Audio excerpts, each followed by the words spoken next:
कलश आपने लाई, आपके कलश पहले की यूज हुई। अगर माता जी के नाम का कलश जिनको लेना है तो कलश में नाम जरूर लिखवा लेना, क्योंकि अभी हमारे करसौला गांव में 108 कलश उठे थे, लेकिन कलश कम पड़ गए। 108 में भी करसौला की बेटी वहां भी आई है, पता भी कर लेना, वहां कथा कलश कम पड़ गए थे। आज कल पंडित जी के उन्हीं के रिश्तेदारों के हमारी पार्टी का खाना भी था। और एक बात और कहना चाहता हूं कि आपके गांव में हमारे पंडित जी आए हैं, ब्राह्मण आए हैं। हम तो कभी मैं गुरहान में रहता हूँ, एक बार आ भी जाऊंगा, लेकिन इनका आना वही कहानी है। तो आपके गांव में थोड़ा खाने पीने की व्यवस्था थोड़ा, या कोई अगर खिलाना चाहे तो अपने घर में खिला सकती हैं, अगर नहीं खिलाना चाहती हैं तो थोड़ा रूखा सूखा जो आपके हो यहाँ बना के खा सकते हैं। इसी में मैं अपनी वाणी को विराम दूंगा, क्योंकि कथा का सारांश पूरा पड़ा है। और हमसे जो गलती हो क्षमा करना, क्षमा बरन को चाहिए छोटे उत्पाद, क्या आज कहा घर गए जो फिर तुम्हारी लाल। बड़े सौभाग्य की बात है जो आपके गांव में हमें श्रीमद् भागवत कथा यहाँ सुनने और सुनाने का मौका प्राप्त हुआ है, और आपको धन्यवाद। श्री राधे बोलो, राधे राधे। त्रुंभदा तटे पूर्वत पूवन। अपना मेरे कई पुत्र हैं, आपका अपना पुत्र आपको दे दूंगी। तो महाराज धुंधली ने एक गौ माता को खिलाया, क्योंकि वो भी बांझ थी, उसके भी कोई पुत्र नहीं हो रहा था, संतान नहीं हो रही थी। उसकी परीक्षा फल की परीक्षण के लिए, और महाराज ऐसे करके पंडित जी को 9 महीने तक कपड़े बांध बांध कर जैसे तैसे करके ऐसे पागल बनाते रहे। अंत में जब उसकी बहन को पुत्र हुआ तो लाई, बहन को दे दिया। पंडित जी बड़े प्रसन्न हुए, चले पुत्र हुए। उसके तत्पश्चात 3 महीने बाद महाराज सुंदर पुत्र गौ माता के भी गर्भ से हुआ। क्रिया कालेन तौ जातौ तरुणौ तत्वा भयु गोकर्ण पंडितो ज्ञानी धुंधकारी महाखलः। जो गाय माता के गर्भ से हुए उनका नाम गोकर्ण रखा गया। और महाराज धुंधकारी, धुंधली ने कहा ये मेरा पुत्र है, मैं इसका नाम धुंधकारी रखूंगी। और महाराज उनका नाम धुंधकारी रखा गया। तौ सुतौ तरुण, एक महान विद्वान ब्राह्मण, देखिए 2 ही पुत्र एक ही घर में, पर एक ब्राह्मण बने, विद्वान ब्राह्मण, और एक खल का मतलब खाना और लड़ना, रात ही दिन यही हुआ। पिताजी एक दिन परेशान हुए और सर्वस्व त्याग कर महाराज गोकर्ण जी के समझाने पर जंगल चले गए, हरि भजन करने लगे। महाराज घर में अत्याचार चालू किया। सो महाराज गोकर्ण जी विचार किया कि महाराज अब यहाँ रुकने से कोई फायदा नहीं, हम भी तीर्थ यात्रा के लिए जाएं। तीर्थ यात्रा के लिए चल पड़े, तीर्थ यात्रा के लिए चले गए। और महाराज इधर धुंधकारी इतना बिगड़ा, सर्वत्र धन बर्बाद कर दिया। माता को मार मार कर सारा वैभव धन ले जाकर महाराज वैश्याओं में वैश्यावृत्ति करना चालू कर दिया। और एक दिन माता जी भी कुएं में गिरकर प्राणांत हो गया। अंत में वैश्यावृत्ति करने लगा तो धन की कमी हुई, चोरी करना चालू कर दिया। और एक दिन राजा के घर में चोरी किए, राजा के घर से बहुत सारा धन चोरी करके ले आए, वैश्याओं को दिया। वैश्याओं ने विचार किया कि भगवान किसी ना किसी दिन पकड़े जाएंगे तो हम तो बचेंगे नहीं, ये तो जाएगा ही जाएगा, क्यों ना इसका सारा धन लेकर हम ही रफू चक्कर हो जाएं इसका अंत करके, क्योंकि मरना तो है ही इसको।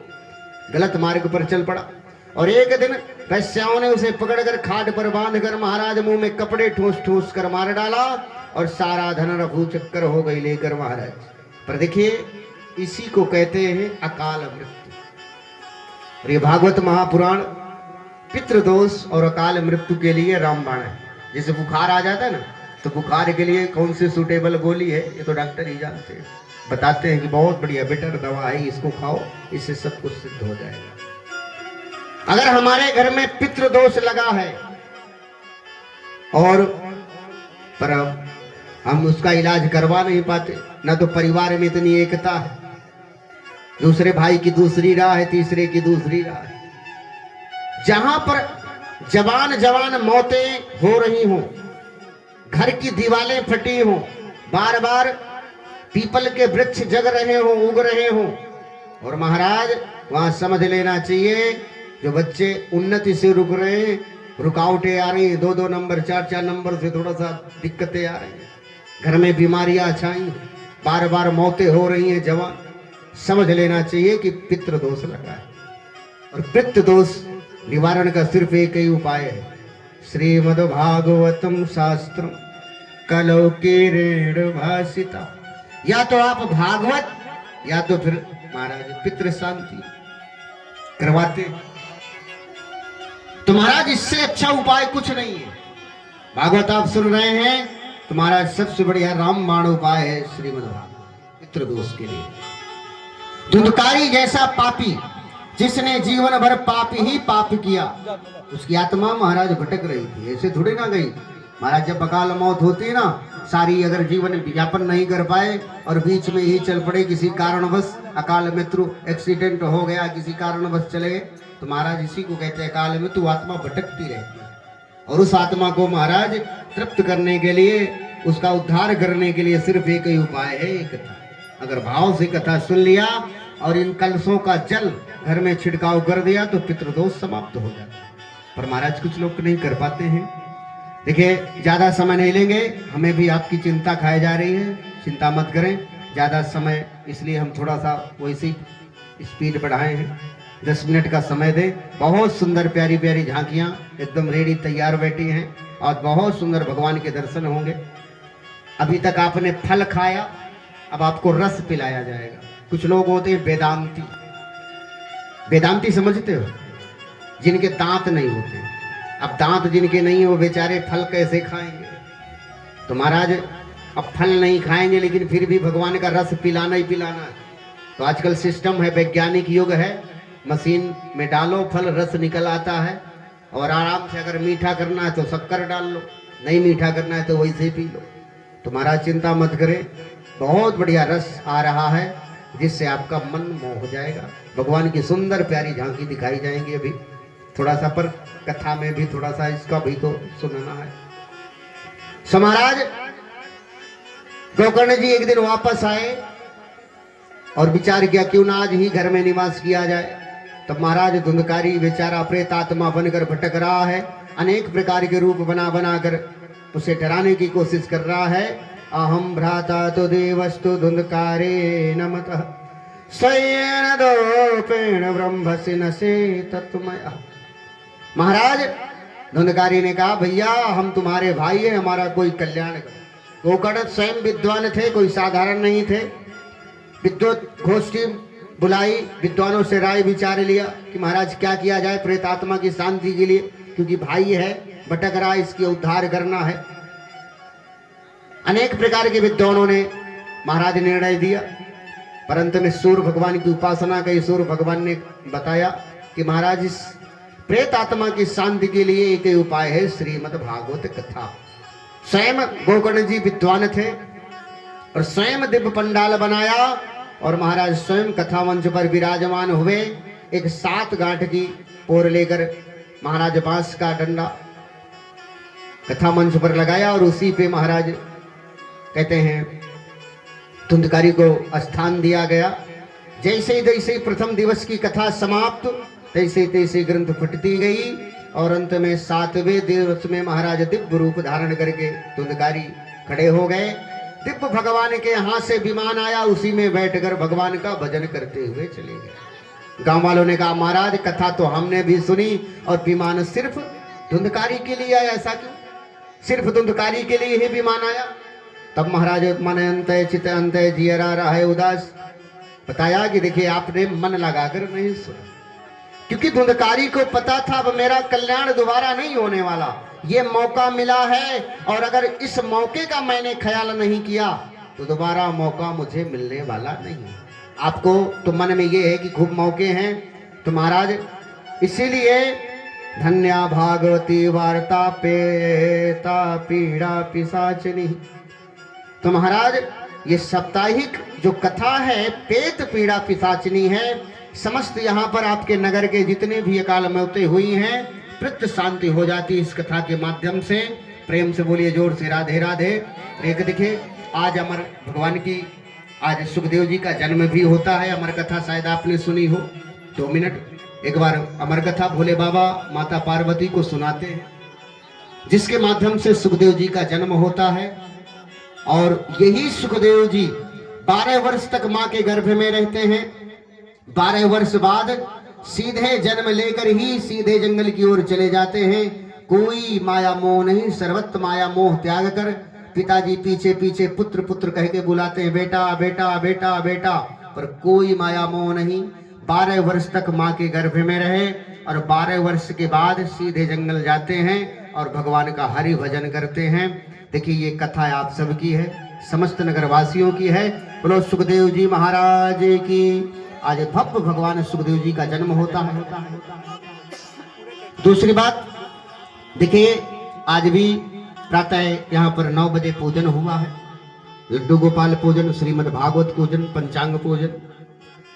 तो आपसे निवेदन है, कलश पूजन आप सभी माताएं पूजन में जरूर आया करें। अगर कोई मुख्य यजमान बनना चाहता है, जोड़े के साथ पूजन करवाना चाहता है, तो हमारे आचार्य जी हैं, महाराज जी, पंडित जी, इनके पास संपर्क करें, अपना नाम जरूर लिखवाएं। अगर आपका मन करता है रसोई आदि देने का कि चलो एक टाइम की इन्हें भोजन करवा दें, 2 दिन तो बढ़िया भोजन, तो आपसे भी निवेदन है कि हमारे पंडित जी से संपर्क करें, हमारे महाराज जी से, जिससे आपका मन करे अपना रसोई में नाम जरूर लिखवाएं, ताकि आपके गांव में आए। देखिए एक दिन गया, सुख का समय बहुत जल्दी गुजरता है। 7 दिन आपके गांव में ऐसे गुजर जाएंगे, पता भी नहीं चलेगा कब गुजर गए, कब चले गए। आप भी याद करोगे कि महाराज अच्छा खासा है, 7 दिन रहे, जो भी हुआ टूटा फूटा जो हमसे बना सुने सुनाए। देखिए कथा आपकी है, आप समस्त ग्रामवासियों की है। भगवान की कथाएं अनंत हैं। भगवान की चर्चा में यदि मन लग जाए तो रातों दिन भी भगवान का गुणगान गाएंगे तो खत्म होने वाला नहीं है। देखिए समय हो चुका है, 9 बज गए, 2 घंटा कैसे गुजर गए हमें भी नहीं पता चला। आपसे निवेदन है, सारी माताएं 6 दिन की बात है, 7 बजे जरूर यहाँ पर आ जाया करें। हम आए या ना आए, हम 7 बजे यहाँ पर मंच में बैठ जाएंगे। जो भी भगवान को टूटी फूटी होगी कथा सुनाएंगे, जो हमसे बन पड़ेगा। आपसे भी निवेदन है, आप भी प्रयास करें, कोशिश करें और सुंदर भगवान की कथा मन लगाकर 7 दिन सुने। समय का बहुत विशेष ध्यान दें। प्रातः 9 बजे सभी माताएं पूजन में जरूर सम्मिलित हों। पूजन में भेदिया भी बन चुकी हैं, सुंदर पूजन करवाएं, लड्डू गोपाल जी का पूजन। और कोशिश करें कि जोड़े से यदि पूजन यजमान बनना चाहते हैं एक दिन के, तो महाराज जी से हमारे जरूर संपर्क करें, पंडित जी से, पुजारी जी से मंदिर के। ये आपसे निवेदन है। बहुत बहुत धन्यवाद।